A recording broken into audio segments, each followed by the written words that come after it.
Sarap lang maging bata ulit, no? Na-realize ko na yung pagiging bata, it's not just about being worry-free and being innocent. Dati, sobrang creative and sobrang wild lang ng imaginations natin eh. Nung sobrang hilig lang natin maglaro, kahit na ang kalat, kahit na ang gulo na ng bahay, di ba?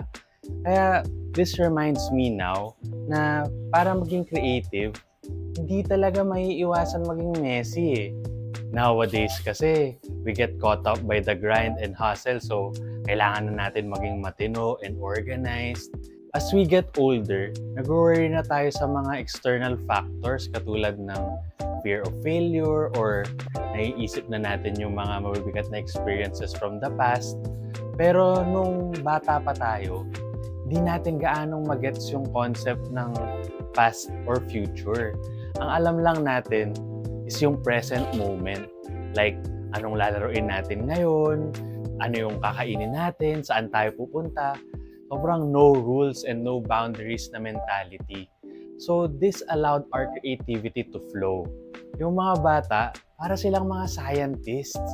Kasi they ask the most scientific questions. Tulad ng, bakit circle yung moon? Bakit blue yung sky? They are very curious and ang dami talaga nilang mga tanong. What if we look at things with a child's eye?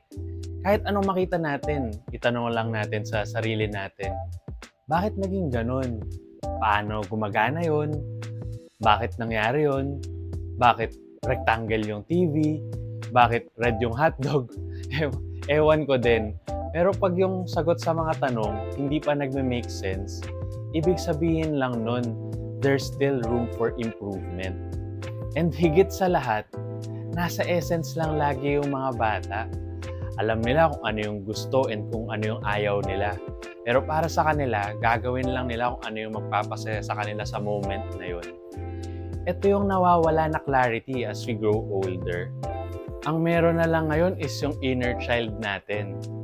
So let's stop trying to make them grow up too fast and don't shape them into something they are not.